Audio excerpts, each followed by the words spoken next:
ini mungkin dikasih kesempatan sama Pak Darko, aku pengen ngasih tahu buat siapapun yang pernah ngasih aku kepercayaan, aku minta maaf banget.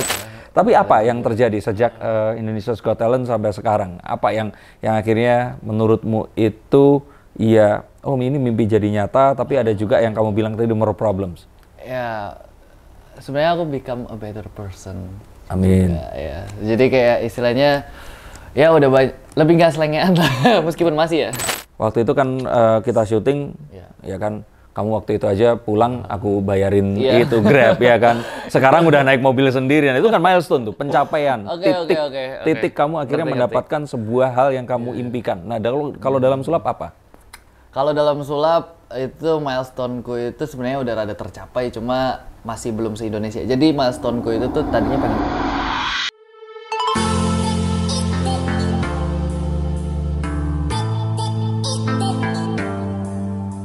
Halo Science Seekers, kembali berjumpa bersama saya Denny Darko. Tidak ada yang namanya misteri, yang ada adalah tanda-tanda yang kita semua coba untuk mengerti. Kita kali ini berjumpa dengan seorang pesulap. Waktu itu judulnya ada pesulap yang aneh. Tapi sekarang kayaknya udah nggak aneh lagi. Karena sudah lebih keren, iPhone dan iPhone-nya bagus, datang naik mobil, harganya 400 jutaan. Dan dia jauh lebih sukses dari waktu dia pertama kali datang dan ada di konten ini. Kontennya pernah naik, terus kemudian oleh pihak televisi disuruh menurunkan, kemarin baru dinaikkan. Dan terus umat-umatnya meminta untuk diinterview lagi, dan inilah dia, Ken Peterschildt. Alright, what's up Pak Denny Darko? Terima kasih loh Pak. Apa kabar? Udah Kabarnya lebih baik humble. semua lah ya. Iya. Sangat baik lah istilahnya. Amin. Amin. Dan kalau mau lihat perjalanan hidup Ken, waktu itu dia cerita sampai berkaca-kaca, pernah hampir terpikir untuk tidak melanjutkan kehidupan waktu itu. Tapi kalau sekarang kayaknya gimana? Udah ini ya? Sebenarnya better lah istilahnya, cuma more money more problem aja sih. Oh, more money more problem. Iya. Lebih banyak istilahnya masalah-masalah yang harus dipikirin gitu loh. Sebenarnya mungkin karena kita salah melihat kepada hal itu tadi. Sesuatu itu memang tampak sebagai problem saat kita belum menyelesaikan. Tapi saat kita menyelesaikan, most of time itu sebenarnya adalah chance. Kesempatan. Iya dong. Karena kan sejak akhirnya di Indonesia's Got Talent itu ya kan banyak hal yang terjadi juga. Apalagi kan di sana waktu itu kan menyiapkan permainan, harus rehearse, terus udah ketemu sama yang ahlinya pembuat acara-acara pencarian bakat, Fabian Darmawan sudah. Nah, ya kan, karena saya tempaan juga dia. Oh gitu ya. Nah, Kobi. Karena kamu bisa sukses seperti ini juga pasti tempaan dia juga. Betul sekali. Ya. Tapi apa yang terjadi sejak Indonesia's Got Talent sampai sekarang? Apa yang akhirnya menurutmu itu ya, oh ini mimpi jadi nyata, tapi ada juga yang kamu bilang tadi more problems? Ya, sebenarnya aku become a better person. Amin. Ya. Jadi kayak istilahnya ya udah lebih nggak selengean lah, meskipun masih ya. Karena kan ini temanya kan tetap pesulap tongkrongan, harus ada selengeannya. Cuma istilahnya makin ngerti lah istilahnya buat ngatur waktu sama ngatur duit, ngatur semuanya gitu, kayak ternyata itu nggak bisa ngasal gitu loh. Semua hal itu. Dan kalau misalnya kita nggak maintain itu jatuh gitu. Udah sempet sih Pak. Ini kita udah tahun lalu ya kemarin. Iya. Ya itu udah banyak lah ups and down-nya, lumayan lah. Terus apa yang kamu dapatkan dari orang-orang yang tadinya itu mungkin belum follow terus akhirnya follow? Dapatkan apa nih maksudnya? Ya dari kamunya sendiri itu merasa bahwa dengan di follow orang sebanyak itu, apa yang kamu rasakan?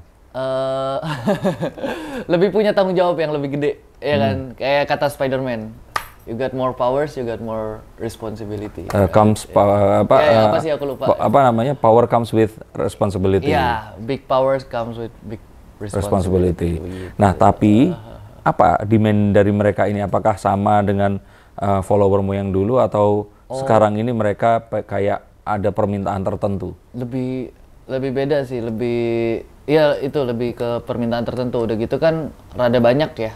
Istilahnya kayak nggak cuma satu circle gitu yang nge-follow aku. Sekarang kan juga kayak misalkan dari anak muda, terus kayak emak-emak gitu, orang tua, terus kayak anak kecil yang masih SMP gitu kan udah following aku. Jadi kayak mungkin lebih jaga attitude aja sih.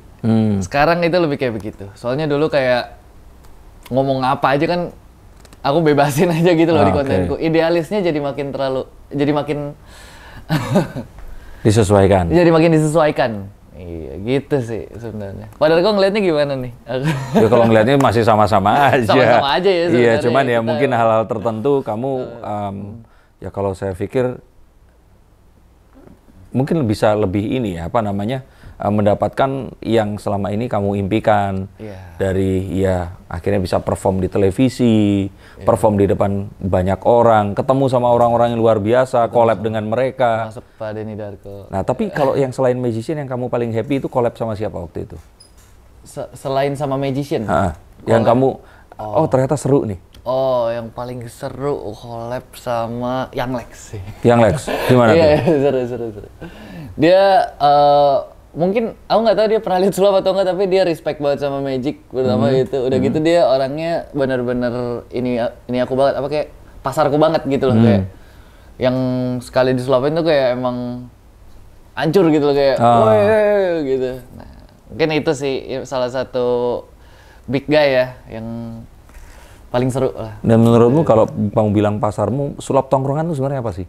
Sulap tongkrongan itu, aku belum jelasin ya waktu belum itu. Dong, waktu itu kan kamu masih mencari merasa, iya, ini kayaknya ini atau jangan-jangan nanti tiba-tiba disuruh main ilusi atau apa. Aduh.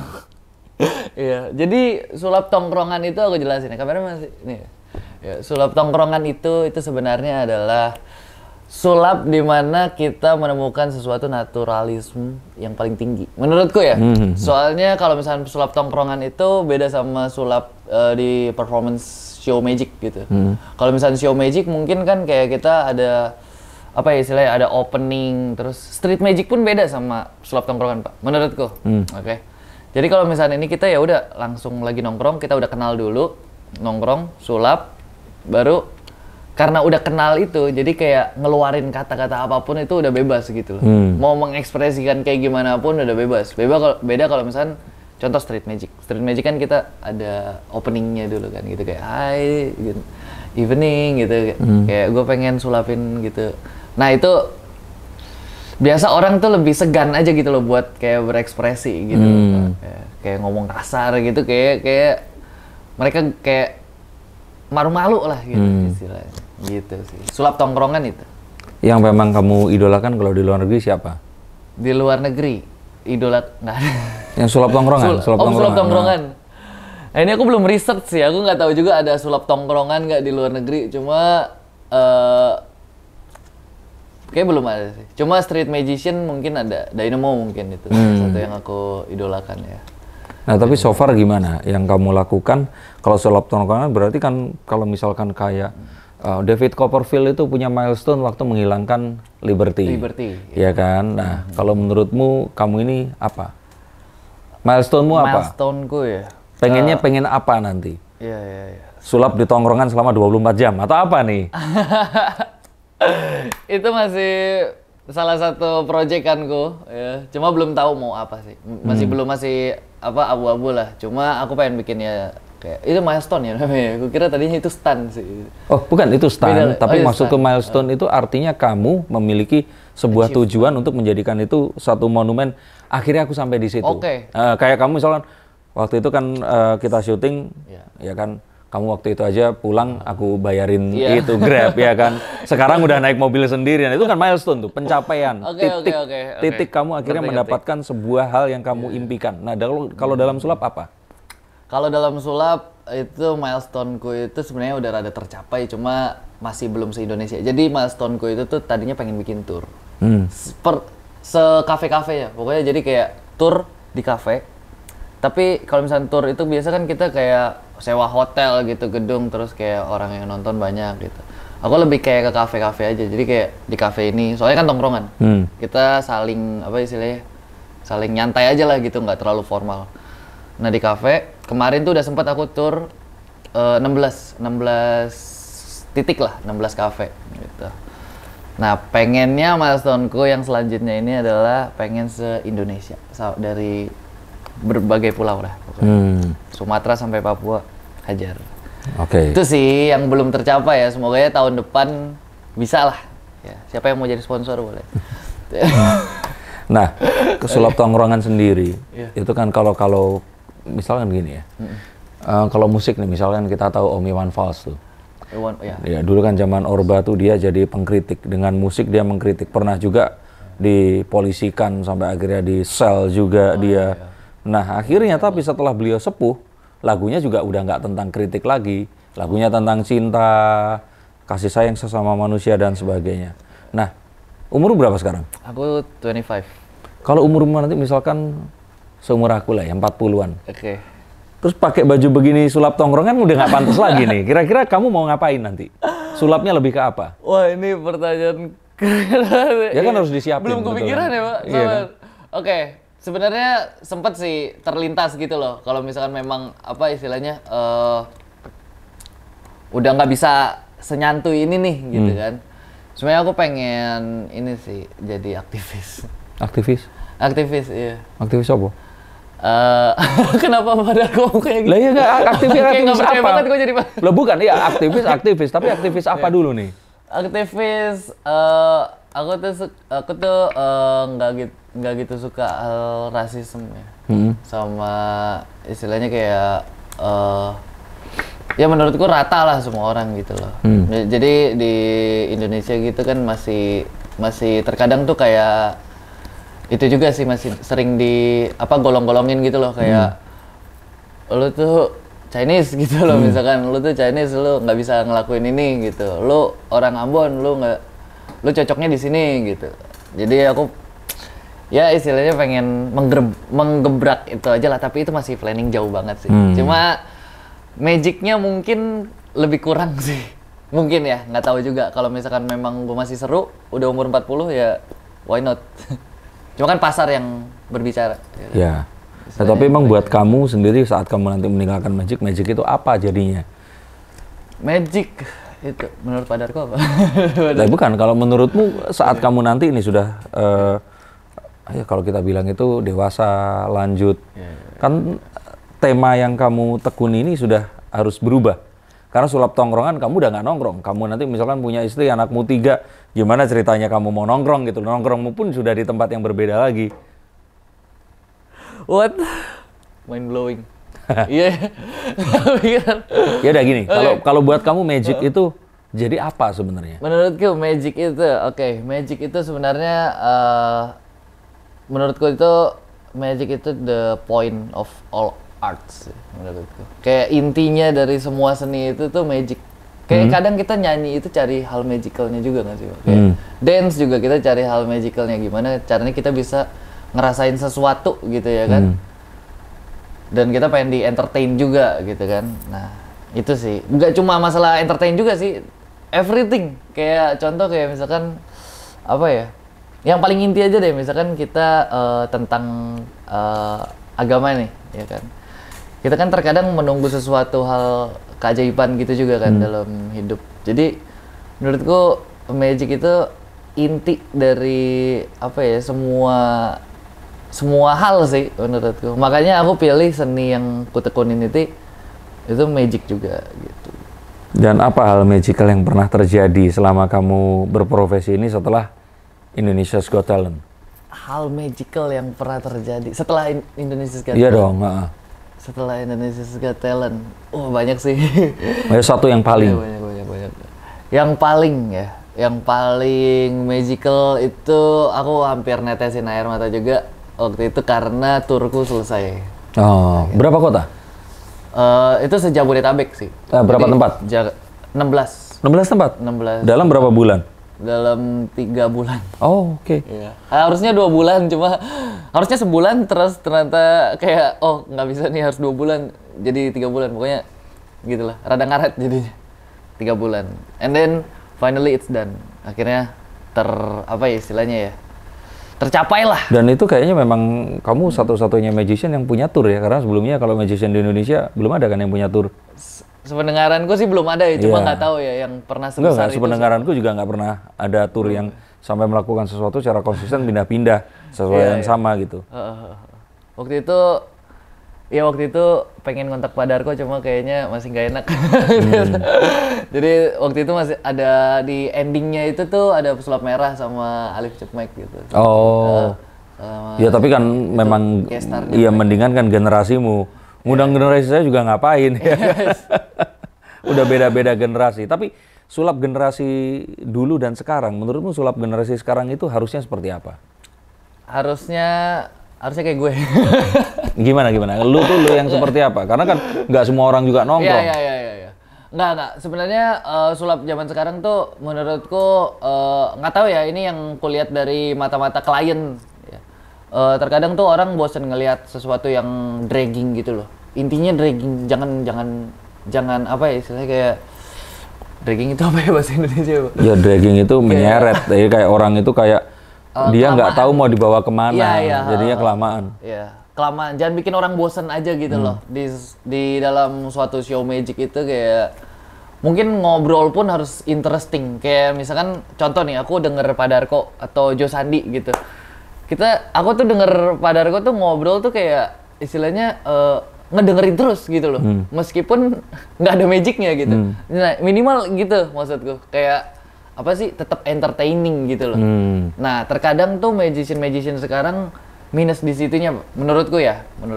Minus di situnya. Jadi kayak mereka tuh nggak bisa bawa sesuatu hal yang skrip itu jadi seru gitu loh. Terkadang terlalu nge-skrip jadi kayak ngebaca gitu, Pak, jatuhnya. Itu sih yang aku lihat dari klien gue ya, yang udah istilahnya pernah, nih gue suka nih sulap lu nih, lu seru nih orangnya gitu, nggak bosenin gitu kan. Nah, jadi yang aku lihat di situ sih, itu menurut pandangan ituku juga klien. Dan di antara banyak klien yang pekerjaannya paling spesial atau paling kamu ingat nih, yang dikasih tugas apa? Rada lama ya aku mikirnya ya, Pak ya.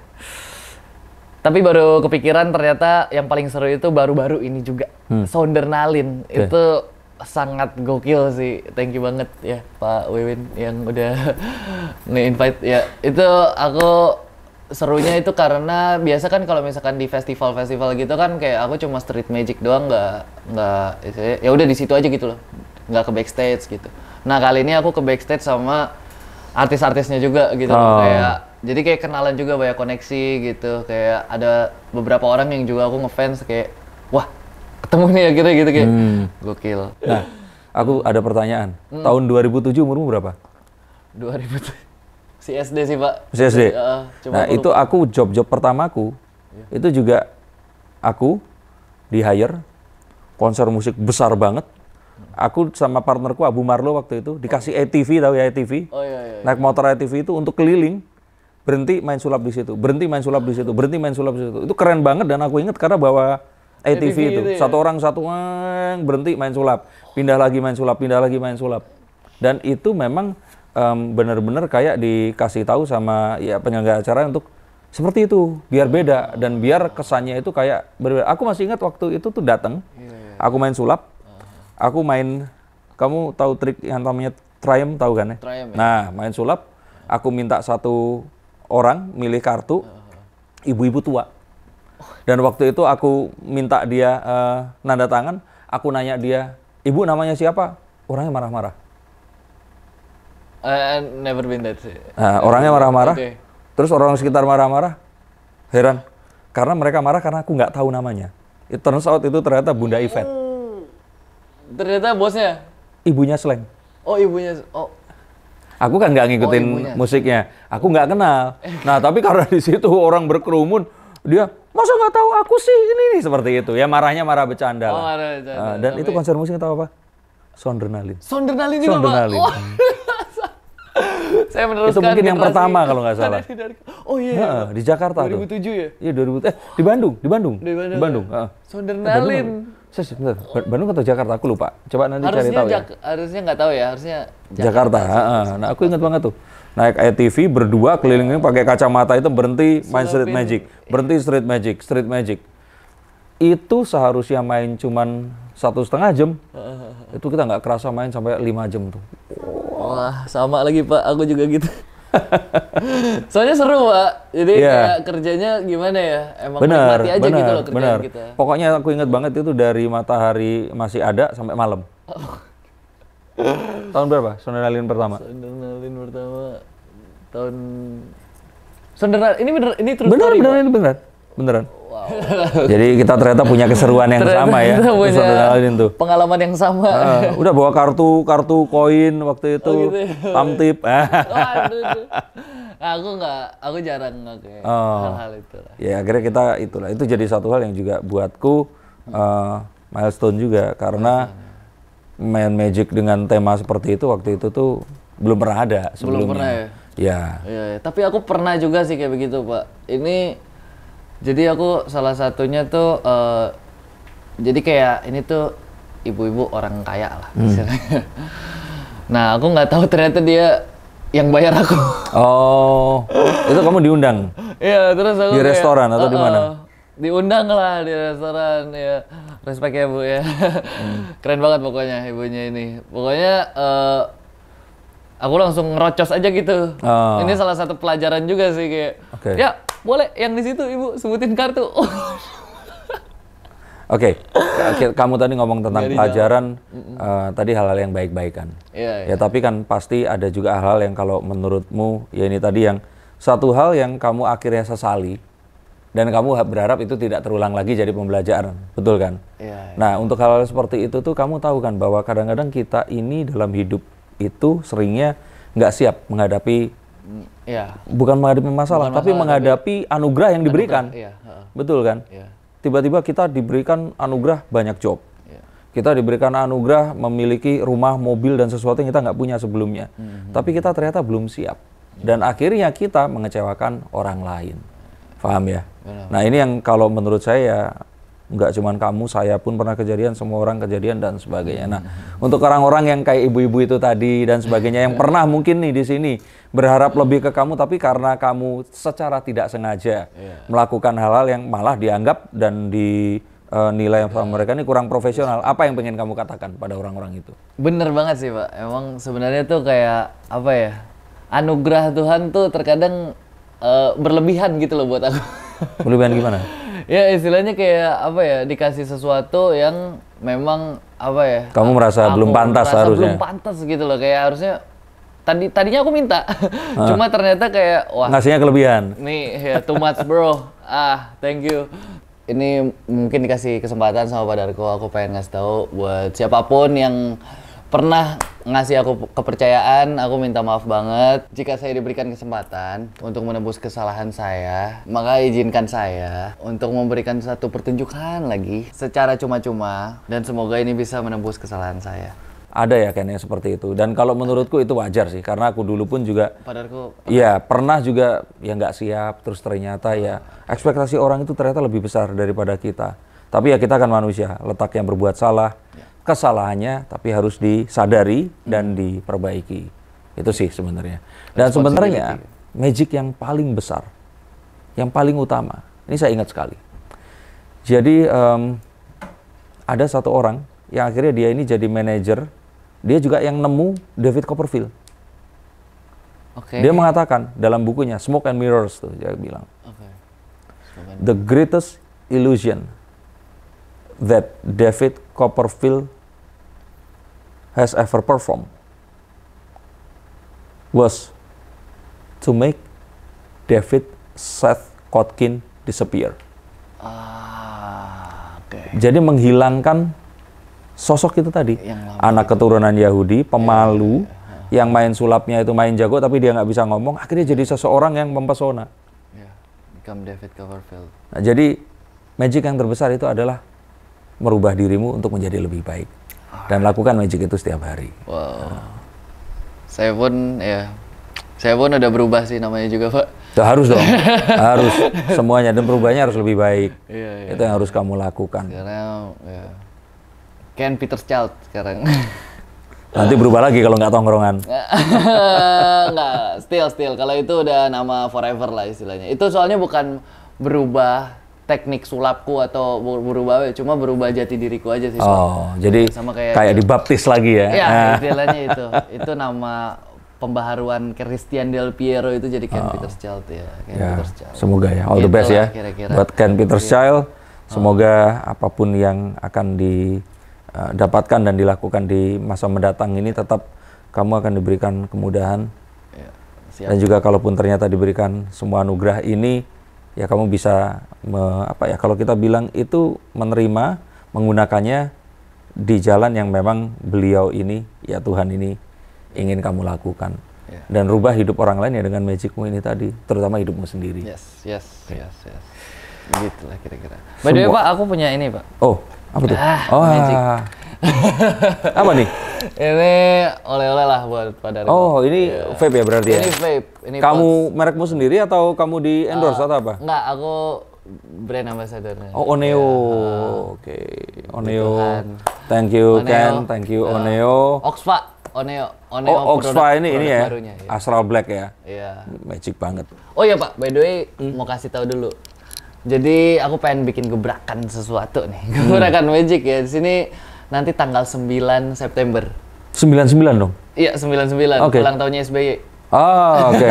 Shopee juga ulang tahun tiap bulan. Shopee juga ulang tahun tiap bulan sih. 99. 7788. Ya. Itu tuh ada turnamen sulap. Ya. Turnamen sulap buat kalian-kalian yang mau nampilin sesuatu gitu. Nanti gue tonton secara langsung.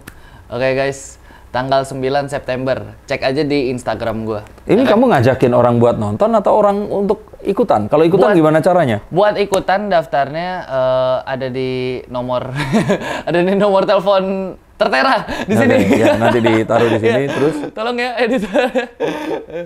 Di sini.